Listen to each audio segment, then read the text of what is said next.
ನಿಮ್ಮ ಅಧ್ಯಯನ ನಿರಂತರವಾಗಿರಲಿ ಅಂತ ಹೇಳ್ತಾ ನಾವು ನೇರವಾಗಿ ಇವತ್ತು ಕ್ವಶನ್ಗೆ ಬರೋಣ ಸ್ನೇಹಿತರೆ.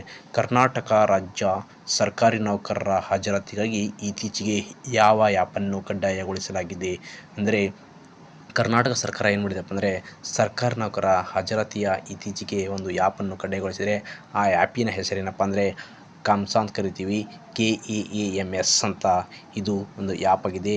ಇದು ಯಾವುದಕ್ಕೋಸ್ಕರ ಮಾಡಿದಾರಪ್ಪ ಅಂದರೆ ಕರ್ನಾಟಕ ರಾಜ್ಯದಲ್ಲಿ ಸರ್ಕಾರಿ ನೌಕರರ ಒಂದು ಹಾಜರಾತಿಯ ಕಡ್ಡಾಯಕ್ಕಾಗಿ ಮಾಡಿದ ಒಂದು ಅಭಿವೃದ್ಧಿಪಡಿಸಿದ ಆ್ಯಪ್ ಅಂತ ಹೇಳ್ಬೋದು. ಕೆಳಗಿನವರಲ್ಲಿ ಕರ್ನಾಟಕ ಕರಾವಳಿ ಭಾಗದಲ್ಲಿ ಪೋರ್ಚುಗೀಸರ ವಸಾಹತುಶಾಹಿ ಆಡಳಿತ ವಿರುದ್ಧ 16ನೇ ಶತಮಾನದಲ್ಲಿ ಹೋರಾಡಿದ ಮಹಾರಾಣಿ ಯಾರು?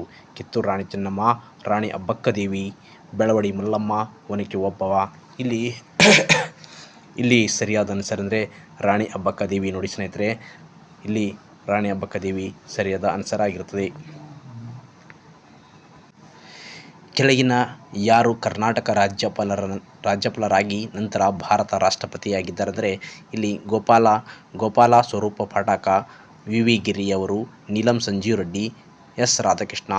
ಇಲ್ಲಿ ಎಸ್ ಎನ್ ರಾಧಾಕೃಷ್ಣ ಅವರು ರಾಷ್ಟ್ರಪತಿಗಳಾಗಿದ್ದಾರೆ. ನೀಲಂ ಸಂಜೀವ್ ರೆಡ್ಡಿ ಅವರು ಸಹ ರಾಷ್ಟ್ರಪತಿಗಳಾಗಿ ಕಾರ್ಯವನ್ನು ನಿರ್ವಹಣೆ ಮಾಡಿದ್ದಾರೆ. ಅದೇ ರೀತಿ ವಿ ಗಿರಿ ಅವರು ರಾಷ್ಟ್ರಪತಿಗಳಾಗಿದ್ದಾರೆ. ಗೋಪಾಲ ಸ್ವರೂಪ ಪಾಠಕ ಅವರು ಉಪರಾಷ್ಟ್ರಪತಿಗಳಾಗಿದ್ದಾರೆ ಸ್ನೇಹಿತರೆ.